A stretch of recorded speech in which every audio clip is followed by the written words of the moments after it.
Comfortable coat. ഞാൻ വായിക്കട്ടെ. ആരാ പറഞ്ഞത്? Robert Rogers. My faith did not remove the pain, but it got me through the pain. Trusting God did not diminish or vanquish the anguish, but it enabled me to endure it. സുന്ദരമായ ഒരു ഉദ്ധരണി. മലയാളത്തിൽ സരളമാക്കി പറയട്ടെ. എൻ്റെ വിശ്വാസം എൻ്റെ വേദനയിലൂടെ കടന്നു പോകാൻ എന്നെ സഹായിച്ചു. ദൈവത്തിൽ അർപ്പിച്ച വിശ്വാസം എൻ്റെ ആംഗ്വിഷ്, വേദന, മനപ്പീഡ, മാനസിക വേദനയെ കുറയ്ക്കുകയോ ഊതിപ്പറത്തുകയോ ചെയ്തില്ല. എന്നാൽ ഞാൻ ദൈവത്തിൽ അർപ്പിച്ച വിശ്വാസം ഞാൻ അനുഭവിക്കുന്ന മനോപീഡയെ സഹിച്ചു ജയിക്കുന്നതിൽ സഹായിച്ചു. അൺകോട്ട് എന്ന് പറഞ്ഞാൽ കൊട്ടേഷൻ കഴിഞ്ഞു എന്നർത്ഥം. അറിയാൻ വയ്യാത്തവർക്ക് വേണ്ടി പറഞ്ഞതാണ് കേട്ടോ. കഴിഞ്ഞ ചില സന്ദേശങ്ങളിൽ എൻ്റെ 53 വർഷങ്ങളിൽ ഞാൻ ജീവിതത്തിൽ പഠിച്ച പല കാര്യങ്ങളും നിങ്ങളുടെ മുമ്പാകെ അവതരിപ്പിച്ചു. ഇന്ന് തുടരുകയാണ് ഞാൻ പഠിച്ച ഗുണപാഠങ്ങൾ. എഴുതിയെടുക്കേണ്ടവർക്ക് എഴുതിയെടുക്കാം. 100 എണ്ണം ആയിട്ടുണ്ട്. ഞാൻ 100 എണ്ണം എഴുതി വെച്ചിട്ടുണ്ട്. ഇത് ഞാൻ സാവധാനത്തിൽ ഒരു പുസ്തകമാക്കാൻ ശ്രമിക്കും. 1, വിശ്വാസം വളർത്തിയെടുക്കാം. നമ്മുടെ വിശ്വാസം വളർത്തിയെടുക്കാം. 2, ആഴമായ ക്രിസ്തീയ ജീവിതത്തിന് ശ്രമിക്കണം. നാം പരിശ്രമിക്കണം. 3, നമുക്കേവർക്കും ഒരു മെന്റോർ ഉണ്ടായിരിക്കണം. 4, ഞാനും നീയും വിതയ്ക്കുന്നത് തന്നെ കൊയ്യും. 5, അടുത്ത തലമുറയ്ക്ക് ഒരു മാതൃകയായി ജീവിക്കുക. മാതൃക വെച്ചേച്ച് പോകുക.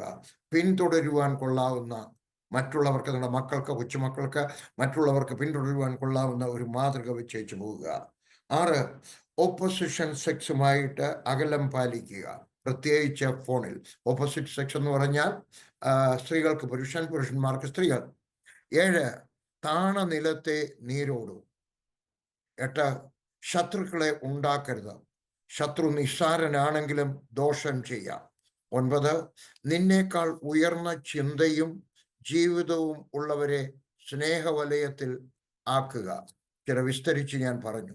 10, ഏറ്റവും വലിയ നേട്ടം ശുശ്രൂഷയേക്കാൾ, മെഗാ ചർച്ചിനേക്കാൾ, വലിയ സമ്പത്തിനേക്കാൾ, കിട്ടിയ അവാർഡുകളേക്കാൾ ഏറ്റവും വലുത് നമ്മുടെ സ്വഭാവമാണ്, ക്യാരക്ടർ ആണ്.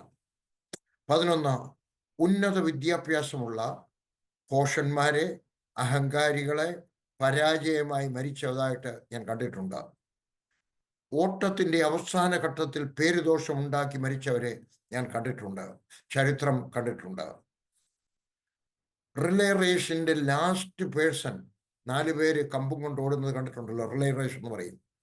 അതിൻ്റെ അവസാനത്തെ ആളിന്റെ കയ്യിൽ നിന്ന് കമ്പ് താഴെ വീണ് പോയാൽ ബാക്കി എല്ലാവർക്കും കിട്ടേണ്ടിയിരുന്ന അവാർഡ് കിട്ടാതെ പോകും കേട്ടോ. അതേപോലെ നമ്മുടെ കുടുംബത്തിന്, സഭയ്ക്ക് പേരുദോഷം ഉണ്ടാക്കുവാൻ ഇടയായി തീരരുത്. അവസാന ഘട്ടം. എന്നാൽ അധികം പഠിത്തമില്ലാത്ത, തീരെ പഠിത്തമില്ലാത്ത കുറെ പേർ മഹാന്മാരായി മരിച്ചവരെയും ഞാൻ കണ്ടിട്ടുണ്ട്. സ്കൂളിൽ പഠിച്ചുകൊണ്ടിരിക്കുമ്പോൾ പഠിത്തം നിർത്തേണ്ടി വന്നവരെ വലിയവരായിട്ട് മരിച്ചതായിട്ട്, മഹാന്മാരായി മരിച്ചതായിട്ട് ഞാൻ കണ്ടിട്ടുണ്ട്. സുവിശേഷ വേലയിലും ഞാൻ കണ്ടിട്ടുണ്ട്. ഞാൻ യാത്രയിലാണ്. നെയ്യാറ്റിൻകരയ്ക്ക് അടുത്തുള്ള ഒരു സ്ഥലത്ത് നാളെ മീറ്റിംഗ് ആണ്. നിങ്ങൾ എനിക്ക് വേണ്ടി പ്രാർത്ഥിക്കണം. എല്ലാ ദിവസവും, മിക്കവാറും എല്ലാ ദിവസവും മീറ്റിംഗ് ഉണ്ടാവും. 29-ാം തീയതി ബുധനാഴ്ച ഞാൻ പറന്തലിൽ, പന്തളത്തിനും അടൂരിനും ഇടയ്ക്കുള്ള അസംബ്ലീസ് ഓഫ് ഗോഡുകാരുടെ ജനറൽ കൺവെൻഷനിൽ രാവിലെയും വൈകിട്ടും പ്രസംഗിക്കുന്നുണ്ട്. നിങ്ങൾ വരണം, എനിക്കായിട്ട് പ്രാർത്ഥിക്കണം കേട്ടോ, പ്രാർത്ഥിക്കണം. 12-ാമത്തെ കാര്യം, യഹോവയെ കാത്തിരിക്കുന്നവർ വളരണം. എങ്ങനെ? എ, പറക്കണം. ബി, ഓടണം. 3, നടക്കണം. അതാണ് മെച്യൂരിറ്റി, അതാണ് പക്വത.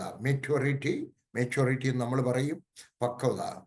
അങ്ങനെ പറഞ്ഞേ, ദൈവത്തിന് യഹോവയ്ക്കായിട്ട് കാത്തിരിക്കുന്നവർ ഉകാബ് ജൈസ, പരുന്തിനെ പോലെ അല്ല, പരുന്ത് നല്ല വാക്കെന്ന് എനിക്കറിയാം, അവർ പറക്കും.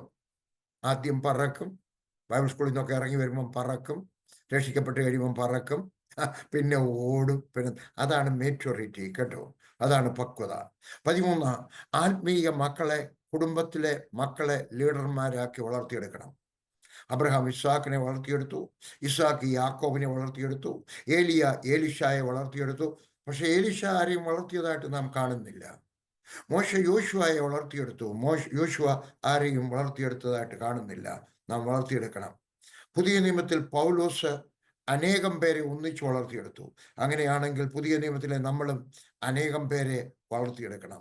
ദൈവം കാണിച്ചു തരുന്നവരെ വളർത്തിയെടുക്കണം കേട്ടോ. ദൈവം കാണിച്ചു തരുന്നവരെ. മക്കളെയും ലീഡറാക്കണം. അല്ലെങ്കിൽ നിങ്ങളുടെ സഭാ ശുശ്രൂഷകനാണെങ്കിൽ മുരടിച്ച് അപ്രത്യക്ഷമാകരുത്. സംഘടന മുരടിച്ച് അപ്രത്യക്ഷമാകരുത്. 14 ഇന്നിവിടെ തുടങ്ങുകയാണെന്ന് തോന്നുന്നു അല്ലേ? എനിക്ക് അങ്ങോട്ടും ഇങ്ങോട്ടും നമ്പർ ഇച്ചിരി തെറ്റിപ്പോയിട്ടുണ്ട്. 14 വിൽപത്രം ഉണ്ടാക്കണം. മരണത്തിന്റെ ലക്ഷണം, മരണത്തിന്റെ മണിമുഴക്കം ദൂരെ കേൾക്കുന്ന സമയത്ത് തന്നെ ശരീരത്തിൽ, മനസ്സിൽ മരണത്തിന്റെ ശബ്ദം സിഗ്നൽ കിട്ടുന്ന സമയത്ത് ഒരു വിൽപത്രം ഉണ്ടാക്കണം. ഞാൻ വിൽപത്രം ഉണ്ടാക്കിയ മനുഷ്യനാണ്. ഏപ്രിൽ മാസം 24-ാം തീയതിയാണെന്ന് തോന്നുന്നു ഞാൻ വിൽപത്രം ഉണ്ടാക്കി. കാരണം എനിക്ക് തോന്നി എൻ്റെ ശരീരം ഇച്ചിരി ബലഹീനമാകുന്നു എന്ന്. ഒരു സിഗ്നൽ കിട്ടി. ഉടനെ തന്നെ ഞാൻ ഉണ്ടാക്കി. എൻ്റെ പപ്പ ഉണ്ടാക്കിയിട്ടുണ്ടായിരുന്നു, ഞാനും ഉണ്ടാക്കി. നിങ്ങളുടെ സ്വത്ത്, ബാങ്കിലെ പണം, കമ്പനിയുടെ ഷെയർ, ഇതിൻ്റെ എല്ലാം കണക്ക് അതിനകത്ത് കാണിച്ചിരിക്കണം. വിൽപത്രത്തിൻ്റെ ഒരു കോപ്പി എല്ലാ മക്കൾക്കും കൊടുക്കണം. ഒരാളുടെ ഉള്ളെങ്കിൽ ആൾ ഒളിച്ചു വെച്ചാൽ എന്ത് ചെയ്യും? നിങ്ങളുടെ മരണശേഷം മക്കൾ കോടതിയിൽ കയറുവാൻ ഇടയാകരുത്. അതിന് വിൽപത്രം ഉണ്ടാക്കി വെക്കണം. നല്ലൊരു വക്കീലിനെ കൊണ്ട് വിൽപത്രം എഴുതിച്ച് രജിസ്റ്റർ. വലിയ ചിലവുള്ള കാര്യമല്ല. 2, നിങ്ങളുടെ ബാങ്കിലെ മരണത്തിന് ഒരുങ്ങുന്ന കാര്യം പറഞ്ഞ വിൽപത്രത്തിന്റെ കൂട്ടത്തിൽ നിങ്ങളുടെ ബാങ്കിലെ കടലാസ്, കമ്പനിയുടെ ഷെയർ, ഇതെല്ലാം നല്ല സ്റ്റേഷനറി കടയിൽ നല്ലൊരു ഫോൾഡർ വാങ്ങിക്കുവാൻ കിട്ടും. അതിനകത്താക്കി വെക്കണം. മക്കൾ അന്വേഷിച്ച് നടക്കരുത്. വിൽപത്രം, ബാങ്കിലെ പേപ്പർ, മറ്റെന്തെങ്കിലുമൊക്കെ ഉണ്ടെങ്കിൽ അതെല്ലാം അതിനകത്ത് സൂക്ഷിച്ചു വെക്കണം. ഇന്ന് ഇവിടെ വരെയാണോ ഞാൻ കഴിഞ്ഞ ആഴ്ച പറഞ്ഞത്? ഏതായിരുന്നാലും 15, നിങ്ങളുടെ മരണശേഷം നിങ്ങളുടെ ശവശരീരം കുഴിച്ചിടണോ, ഏതെങ്കിലും ക്രിസ്തീയ മെഡിക്കൽ കോളേജിലേക്ക് ദാനം ചെയ്യണമോ എന്ന് ചിന്തിക്കണം. ഞാൻ ഈ പറയുന്നതിനോട് പലരും യോജിക്കുന്നില്ല. അവർക്ക് 24 വയസ്സുള്ള മകൻ മരിച്ചാലും മകൾ മരിച്ചാലും കൊണ്ടുവന്നിട്ട് കുഴിച്ചിട്ടിട്ട് പുഴുവിന് തിന്നാൻ കൊടുക്കുന്നതാണ് ഇഷ്ടം. ചിലപ്പോൾ എനിക്ക് സങ്കടം തോന്നും. ഒരിക്കൽ 2 ചെറുപ്പക്കാർ, അവിവാഹിതരായ 2 ചെറുപ്പക്കാർ ഒരു കാറിനകത്ത് മരിച്ചു ആക്സിഡന്റിൽ. ഞാൻ വിചാരിച്ചു അവരുടെ കണ്ണ്, അവരുടെ കരള്, അവരുടെ കിഡ്നി ഒക്കെ ആർക്കെങ്കിലും ഒക്കെ ദാനം ചെയ്തിരുന്നെങ്കിൽ, അല്ലേ? ഇതൊക്കെ ദാനം ചെയ്തതാണ്. അതോ പുഴു തിന്നുന്നതാണോ നല്ലത്? ചില ചെറുപ്പക്കാർ പെട്ടെന്ന് മരിക്കുമ്പോൾ ഞാൻ വിചാരിച്ചു പോയിട്ടുണ്ട്, അവരുടെ അവയവദാനം ചെയ്തിരുന്നെങ്കിൽ. അങ്ങനെ ചെയ്യുന്ന ചിലരെ കേട്ടിട്ടുണ്ട്. അധികവും അക്രൈസ്തവരാണ്. നാം ആണ് മുന്നിട്ട് നിൽക്കേണ്ടത്. DGS ദിനകരൻ അങ്കിൾ, അദ്ദേഹത്തിന് കിഡ്നി 2ഉം ബലഹീനമായി. അമേരിക്കയിൽ ചെന്നു.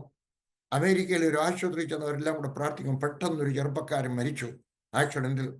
അദ്ദേഹത്തിന്റെ കിഡ്നി എടുത്തിട്ട് അദ്ദേഹം 20-ലധികം വർഷങ്ങൾ അദ്ദേഹം ജീവിച്ചു.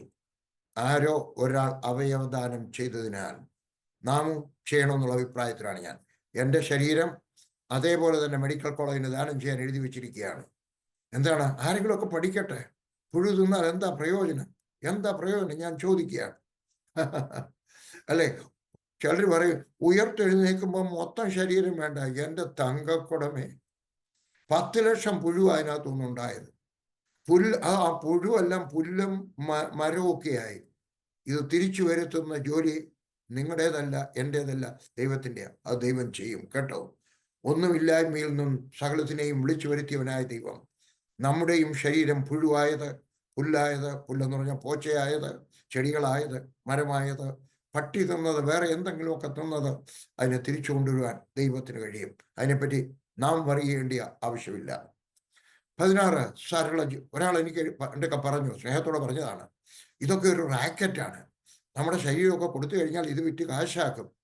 അതിനാണ് ഞാൻ പറഞ്ഞത് ക്രിസ്തീയ മെഡിക്കൽ കോളേജിന് കൊടുക്കുക. അവിടെ ഉണ്ടായിരിക്കാൻ റാക്കറ്റ് ഇല്ലാത്തവിടെ കോളേജിൽ അഡ്മിഷൻ ഇല്ലയോ? മെഡിക്കൽ കോളേജിൽ അഡ്മിഷൻ ഇല്ലയോ? സ്കൂളിലെ അഡ്മിഷൻ ഇല്ലയോ? എല്ലായിടത്തും ഉണ്ട്. അതുകൊണ്ട് പക്ഷേ നാം ചെയ്യാനുള്ളത് നാം ചെയ്യണം. അങ്ങനെ ചെയ്യണമെന്ന് വേദപുസ്തകം എഴുതിയിട്ടില്ല, ഞാനൊരു അഭിപ്രായം പറഞ്ഞതാ കേട്ടോ. 16 നാം സരള ജീവിതത്തിന് ഉടമയായിരിക്കണം. സരള ജീവിതം, ഓരോ ദൈവവേലക്കാരൻ്റെയും ജീവിത ശൈലി സരള ജീവിതമായിരിക്കണം. എൻ്റെ ഓഫീസിൽ, എൻ്റെ വീട്ടിൽ ഓഫീസിൽ ഞാനിത് ടൈപ്പ് ചെയ്ത ഭിത്തികൾ തൂക്കിയിട്ടിട്ടുണ്ട്. സരള ജീവിതം. എൻ്റെ നോട്ടത്തിൽ ഞാനൊരു സരള ജീവിതം നയിക്കുന്ന മനുഷ്യനാണ്. ആർക്കെങ്കിലുമൊക്കെ അല്ലെന്ന് വേണമെങ്കിൽ വാദിക്കാം, അല്ലേ? അതുകൊണ്ടാണ് ഞാൻ കഴിയുന്നതും സ്ലീപ്പർ കോച്ചിനകത്ത് യാത്ര ചെയ്യുന്നത്. അതുകൊണ്ടാണ് എൻ്റെ വാച്ചിന് 350 രൂപ മാത്രം വിലയുള്ളത്. അതുകൊണ്ടാണ് ഞാൻ 2 കൂട്ടാനോ 3 കൂട്ടാനോ കൂടുതൽ കഴിക്കാത്തത്. മാസത്തിലൊരിക്കൽ ഇറച്ചി വാങ്ങിച്ചാൽ ചെറിയൊരു, അതിൻ്റെ ആവശ്യമില്ല. നല്ല 1-ാം തരം ചമ്മാന്തിയും തൈരും ഉണ്ടെങ്കിൽ എനിക്ക് മതിയാവും. വേറെ ഒന്നും ഇല്ലെങ്കിലും എനിക്ക് മതിയാവും. ഇതൊക്കെ ഉണ്ടാക്കിയെടുത്തതാണ് കേട്ടോ, ഉണ്ടാക്കിയെടുത്തതാണ്. സരള ജീവിതം. ഞാൻ നിങ്ങളുടെയൊക്കെ പറയട്ടെ, നിങ്ങളുടെ വീട് എത്ര വലുതായിരിക്കണമെന്നല്ല, ആവശ്യത്തിന് മാത്രം വലുത്, കഴിയുന്നത്ര ചെറുത്. അങ്ങനെ ആയിരിക്കുവാൻ, അങ്ങനെ ആക്കി തീർക്കുവാൻ ഞാനും നീയും ശ്രമിക്കണം. ചിലരുടെ വീടൊക്കെ കാണുന്ന സമയത്ത് എനിക്ക് സങ്കടം വരും. വാസ്തവത്തിൽ സങ്കടം വരും. എന്താ കാര്യം? ഭയങ്കര വീട്, 2ാമത്തെ നിലയിലോട്ട് ആരും കയറത്തില്ല. പാമ്പ് കാണും, ഓന്ത് കാണും. 10 വർഷം കൂടെ കഴിയുമ്പോൾ ഇവിടെ ബംഗാളികൾ കാണത്തില്ല. അന്ന് നിങ്ങളെ കൊണ്ട് താഴത്തെ നില പോലും തൂത്തുവാരാൻ പ്രയാസമായിരിക്കും. അതുകൊണ്ട് ആവശ്യമില്ലാത്ത എന്തിനാണ്? ഈ സായിപ്പന്മാർക്കൊരു ഗുണമുണ്ട് കേട്ടോ, സായിപ്പന്മാർക്കൊരു ഗുണമുണ്ട്. അവരുടെ നാട്ടിൽ വിവാഹം കഴിച്ച് കഴിയുമ്പോൾ 2 മുറിയുടെ ഒരു വീട് വാങ്ങിക്കും. ഒരു കുഞ്ഞോ 2 കുഞ്ഞുങ്ങളോ ആയി കഴിയുമ്പോൾ അവർ 4 മുറിയുടെ ഒരു വീട് വാങ്ങിക്കും. മറ്റിടത്തുനിന്ന് മാറും. ഒരാളൊരു സായിപ്പ് അമേരിക്കയിൽ, ബാക്കിയിടത്തുമൊക്കെ അവരുടെ ജീവിതകാലത്ത് കുറഞ്ഞത് 6 വീട് മാറിയിരിക്കും. 2 വീട്, പിന്നെ 4 വീട്. മക്കൾ വിവാഹം പോയി കഴിയുമ്പോൾ പിന്നെയും 2 വീട്, പിന്നെ കഴിയും ചിലപ്പോൾ ഒരു വീട്ടിലായിരിക്കാം. നാം പരിജ്ഞാനത്തോടെ വീട് പണിയണം. കൂടുതൽ പണമുണ്ടോ? ശ്രദ്ധിച്ചു കേട്ടാൽ ഭൂമി വാങ്ങിക്കുക. വീട് ആവശ്യത്തിന് മാത്രം, അതും സരളമായിരിക്കട്ടെ. ബാങ്കിൽ ഫിക്സഡ് ഡിപ്പോസിറ്റിൽ ഇടുകയല്ല, ഭൂമി വാങ്ങിച്ചിടുക. ഭൂമിയുടെ വില കുറയത്തില്ല. ഇപ്പോൾ ഇച്ചിരി മന്ദതയൊക്കെ ഉണ്ടെന്ന് എനിക്കറിയാം, പക്ഷെ ഭൂമിയുടെ വില കൂടിക്കൊണ്ടേ ഇരിക്കും. നിങ്ങളുടെ വാഹനം സരളമായിരിക്കട്ടെ, സരള ജീവിതമായിരിക്കട്ടെ. നിങ്ങൾ വേണമെങ്കിൽ സരള ജീവിതം നയിക്കുന്നവരെ നെറ്റിനകത്തൊന്ന് നോക്കിയാട്ടെ. Indians those who are living a simple life അടിച്ചാട്ടെ. ഞാൻ ഇന്ന് നോക്കി, അല്ലേ? കെ ആന്റണി സാറിനെ എനിക്ക് വലിയ ബഹുമാനമാണ്. സരള ജീവിതം. അദ്ദേഹം കേന്ദ്രമന്ത്രി ആയപ്പോഴും പാർലമെന്റ് മെമ്പറുടെ വീട്ടിനകത്ത് അദ്ദേഹത്തിന്റെ ഓഫീസ്. ചെല്ലുന്നവർക്ക് കട്ടൻ ചായ കൊടുക്കുന്നത്. സരള ജീവിതം. ഞാൻ വേറൊരു മനുഷ്യനെ കണ്ടു, നാരായണമൂർത്തി. സരള ജീവിതം. ചെറിയ കാറ്, ബസ്സിനകത്ത് യാത്ര ചെയ്യും, പ്ലെയിനിനകത്ത് പോകുന്ന സമയത്തും എക്കണോമിക് ക്ലാസ്സിലാണ്. ഡോക്ടർ അബ്ദുൽ കലാം, അദ്ദേഹം പ്രസിഡന്റായിട്ട് കയറി ചെന്നത് 2 സൂട്ട് കേസുമായിട്ടാണ്, ഇറങ്ങിപ്പോരുന്നതും 2 സൂട്ട് കേസുമായിട്ടാണ്. എനിക്ക് വേറൊരു സ്ത്രീയെ അറിയാം, അവർ ചെന്നത് 2 സൂട്ട് കേസുമായിട്ടാണെങ്കിലും ഇറങ്ങിപ്പോയത് 2-3 ട്രക്ക് ലോഡുമായിട്ടാണ്. പോട്ടെ, ഞാൻ ആ വിഷയത്തിലേക്ക് കടക്കുന്നില്ല. ചെറിയ ജീവിതം, സരള ജീവിതം. ഞാൻ ഒരിക്കൽ വിമാനത്തിൽ കേരളത്തിലേക്ക് വരുന്ന സമയത്ത് ഡോക്ടർ അബ്ദുൽ കലാം ആ പ്ലെയിനിനകത്തുണ്ടായിരുന്നു. എവിടെയാണെന്നറിയാമോ? എക്കണോമിക് ക്ലാസ്സിൽ. അദ്ദേഹം റിട്ടയർ ആയതിനു ശേഷമാണ്. എയർ ഹോസ്റ്റസും പൈലറ്റും എല്ലാം കൂടെ വന്ന് പറഞ്ഞു, അയ്യോ ബിസിനസ് ക്ലാസ്സിനകത്ത് സീറ്റ് ഇങ്ങോട്ട് വന്നിട്ട് പറഞ്ഞില്ല, ഞാൻ ഇവിടെ ഇരുന്നാലും തിരുവനന്തപുരത്ത് ചെല്ലുന്നത് അവർ ചെല്ലുമ്പോഴാണ് മതി. പോയില്ല അദ്ദേഹം. സരള ജീവിതം കഴിക്കാം. വേറൊരു മനുഷ്യനെ എനിക്കറിയാം, പോൾ യോങ്കിച്ചോ.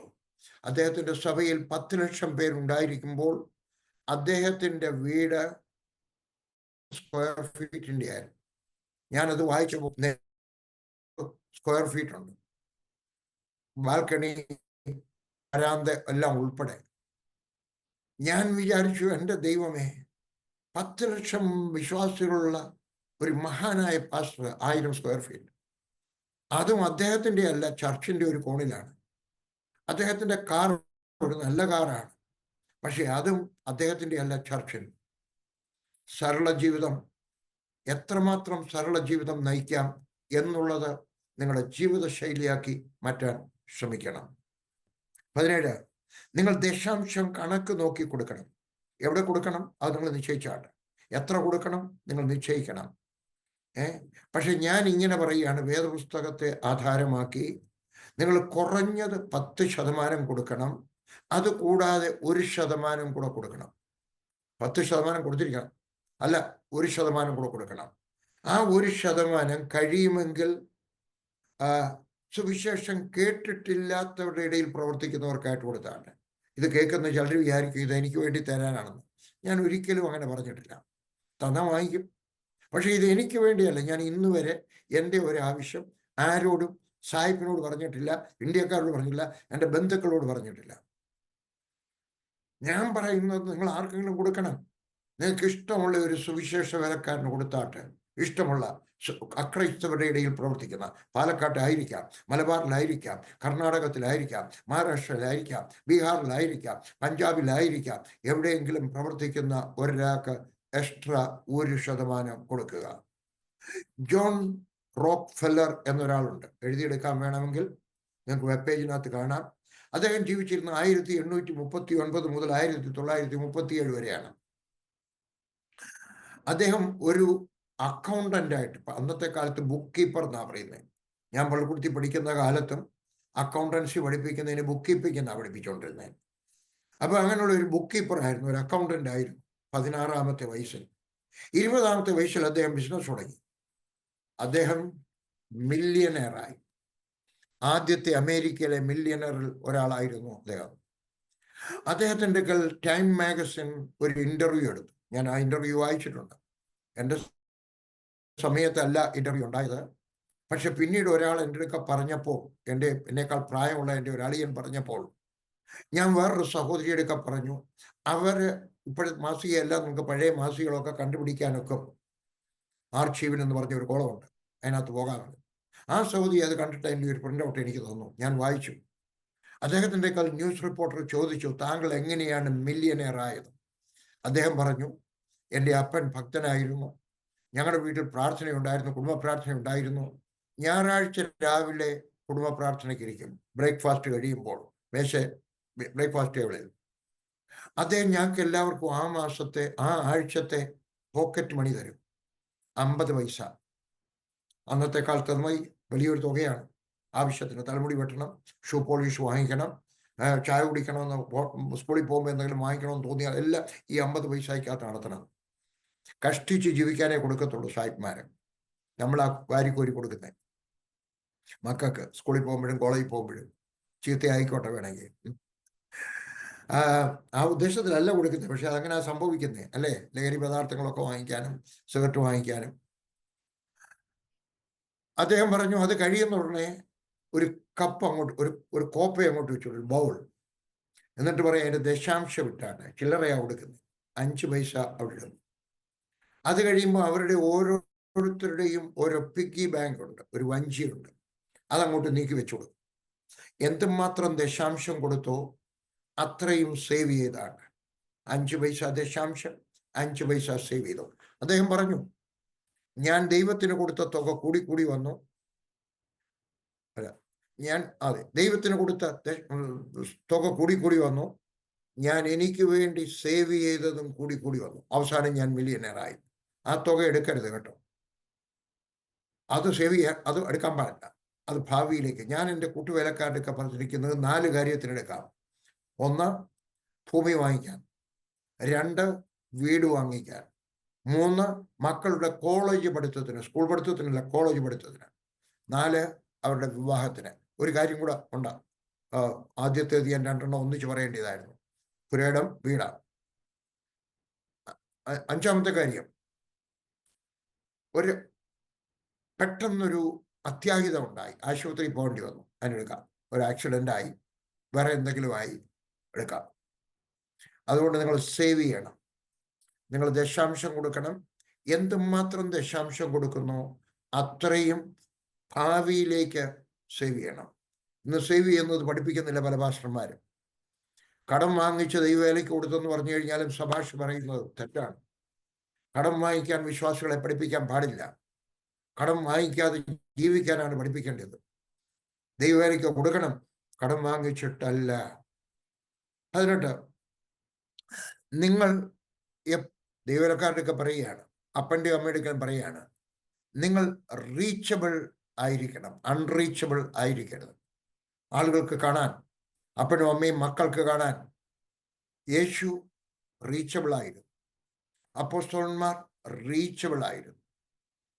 നെഹ്റു ആർക്കും റീച്ചബിൾ ആയിരുന്നു. ഇന്നത്തെ കാലം മാറി. ഇന്നൊരു MLA പോലും പോലീസ് കാവലുണ്ട്, അന്ന് ഇല്ല. എൻ്റെ 14ാമത്തെ വയസ്സിൽ 1957 എൻ്റെ ഇളയ അനുജനെയും കൊണ്ട് ഞാൻ പുനലൂർ റെയിൽവേ സ്റ്റേഷൻ കാണിക്കാൻ പോയി. ട്രെയിൻ കണ്ടിട്ടില്ല അവൻ. ഞങ്ങൾ മലനാട്ടുകാരാണ്. ഞാൻ റെയിൽവേ ട്രെയിൻ കാണിക്കാനായിട്ടുണ്ട്. അന്ന് ഞങ്ങൾ പുനലൂരാണ് താമസം. പുനലൂരെന്ന് ഞങ്ങൾക്കൊരു വീടുണ്ട്. അവിടെ ചെന്ന് കഴിഞ്ഞപ്പോൾ പോലീസുകാർ നിൽക്കുന്നു. ഞാൻ ആരോട് ചെന്ന ഈ പോലീസുകാരൊക്കെ ഇവിടെ നിൽക്കുന്നേ? അവർ പറഞ്ഞു, പ്രസിഡന്റ് വരുന്നുണ്ട് ട്രെയിനിനകത്ത്. 3 കോച്ച്, നടുക്കലത്തെ കോച്ച് അദ്ദേഹത്തിൻ്റെയാണ്.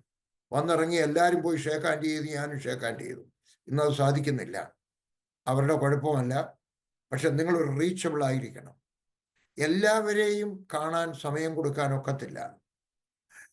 ഒരു എറണാകുളത്തുള്ള ഒരു ബിസിനസ്സുകാരൻ എന്നെ വന്ന് കണ്ടു. അദ്ദേഹം മാസത്തിലൊരിക്കൽ സാധനങ്ങൾ വാങ്ങിക്കാനായിട്ട് ഡൽഹിയിൽ വരും, അല്ലെങ്കിൽ 2 മാസത്തിലൊരിക്കൽ.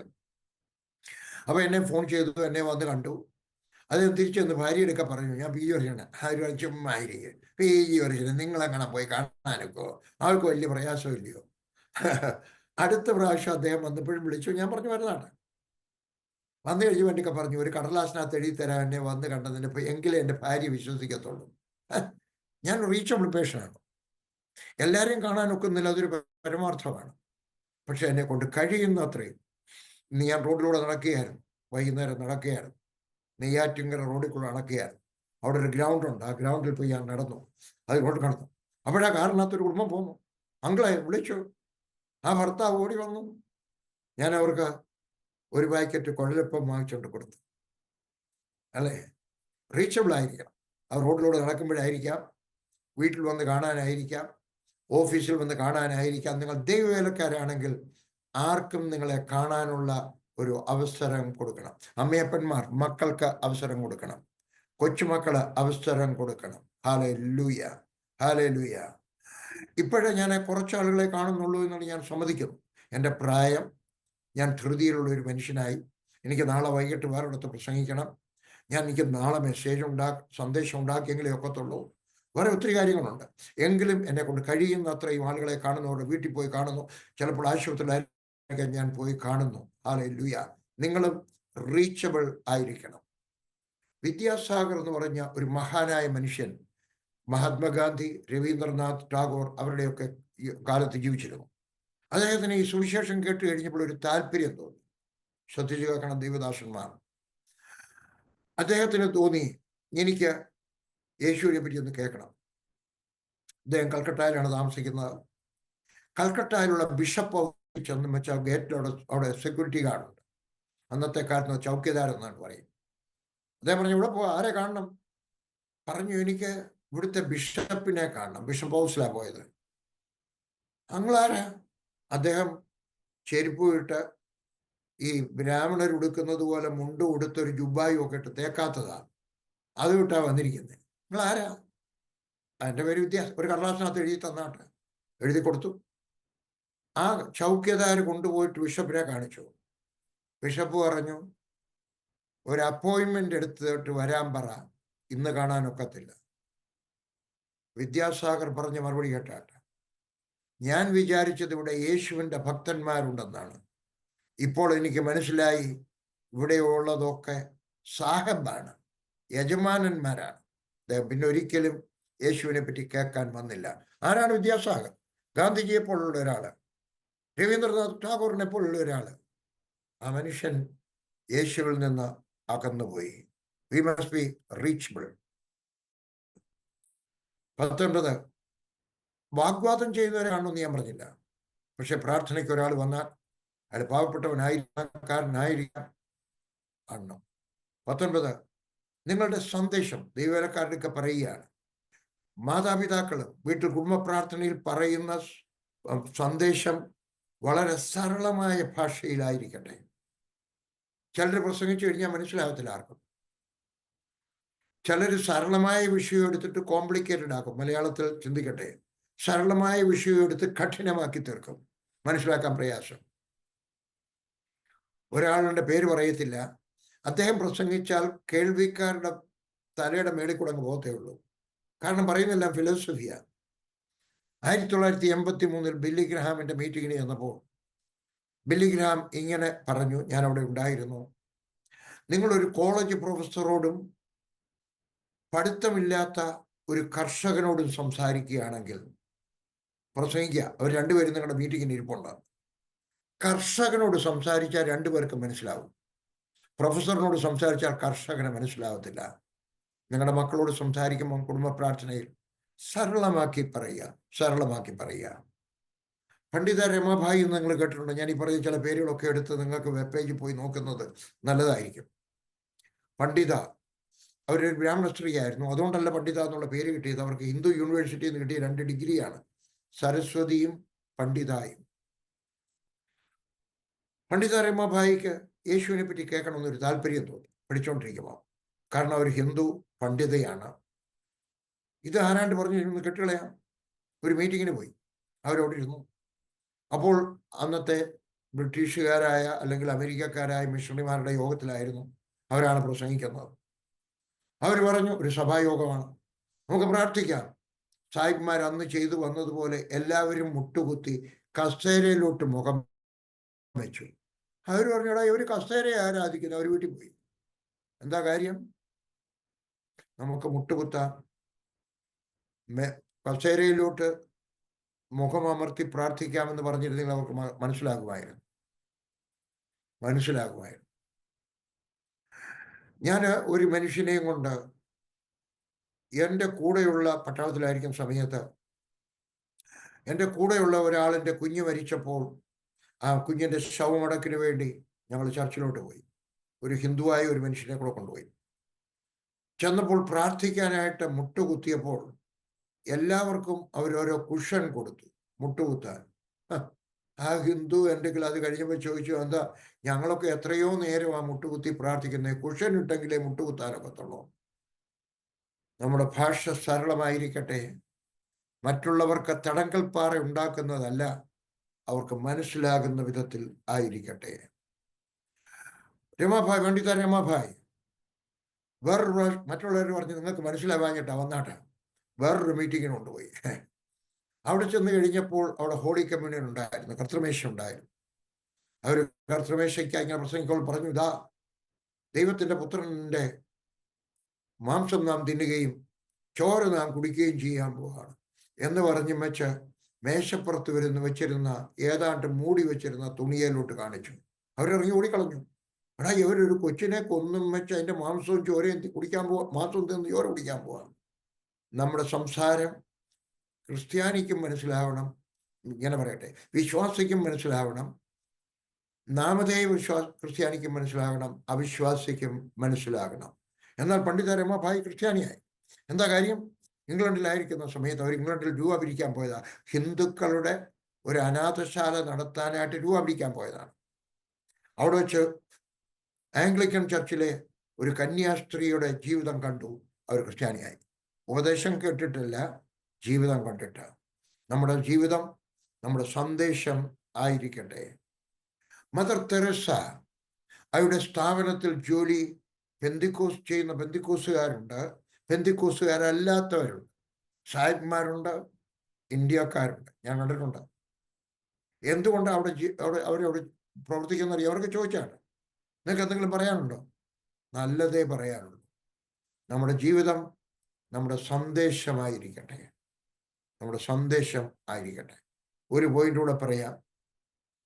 20, നിങ്ങൾ ആരെങ്കിലും നിങ്ങളെ ശപിച്ചിട്ടുണ്ടോ? റദ്ദ് ചെയ്യണം, റദ്ദ് ചെയ്യിക്കണം. നേരിട്ട് പോയി അവരെ കണ്ടിട്ട് പറയണം, ഇങ്ങനെയൊന്ന് ശപിച്ച എൻ്റെ ഓർമ്മയിലുണ്ടാവും, എൻ്റെ തലയിൽ കൈവച്ച് എന്നെ അനുഗ്രഹിച്ച് ഇത് മുറിച്ചാട്ട് പ്രാർത്ഥിപ്പിക്കണം. അവരൊക്കെ മരിച്ചു പോയെങ്കിലോ അവരുടെ സ്ഥാനത്ത് വേറൊരാളിനെ കൊണ്ട് ക്യാൻസൽ ചെയ്യിക്കണം, റദ്ദ് ചെയ്യിക്കണം. ഉദാഹരണം പറഞ്ഞാൽ, നിങ്ങളുടെ ഒരു അധ്യാപകൻ നിങ്ങളെ ശപിച്ചു, നീ മുടിഞ്ഞു പോട്ടടാ, നീ ഉടമ്പരത്തിലിടാ, അങ്ങ് ശപിച്ചുപോയി. ശപിക്കാൻ പാടില്ല, ശപിച്ചുപോയി. അദ്ദേഹം മരിച്ചുപോയി. എന്ത് ചെയ്യണം? വേറൊരാളുടെ ഒക്കെ ചെന്നിട്ട്, ഒരു അധ്യാപകനായി വേറൊരാളുടെ ചെന്നിട്ട് പറയണം, ഇന്നാരെന്നെ ശപിച്ചതാണ്, ഇതൊന്ന് റദ്ദ് ചെയ്ത് തരണം. ഉണ്ടെങ്കിൽ അദ്ദേഹത്തിൻ്റെ ഒക്കെ തന്നെ ഇടണം. കഴിഞ്ഞ ആഴ്ചയിലും ഒരാൾ എൻ്റെ വന്ന് വെച്ച് പറഞ്ഞു, ഞങ്ങളൊരു സഭയിൽ നിന്ന് മാറുന്ന സമയത്ത് ഞങ്ങളെ തെറ്റിദ്ധരിച്ചിട്ട് ഞങ്ങളെ ശപിച്ചു. ഞങ്ങളുടെ മക്കൾക്ക് ഗുണം വന്നിട്ടില്ല. വർഷങ്ങൾ പലത് കഴിഞ്ഞിട്ട്. ആരെങ്കിലും നിങ്ങളെ ശപിച്ചിട്ടുണ്ടോ? പോണം. അതൊരു പാസ്റ്ററായിരിക്കാം, ടീച്ചറായിരിക്കാം. അദ്ദേഹം ജീവനോടുണ്ടെങ്കിൽ അവരുടെയൊക്കെ പറഞ്ഞാട്ട തലയിൽ അവർ ഒരു പാസ്റ്റർ പറഞ്ഞു, ഞാൻ നിന്നെ അനുഗ്രഹിക്കത്തില്ല, നീ തിരിച്ച് എൻ്റെ സഭയിൽ വന്നെങ്കിലേ ഞാൻ അനുഗ്രഹിക്കുന്നുള്ളൂ. തെറ്റാ ദൈവദാസൻ.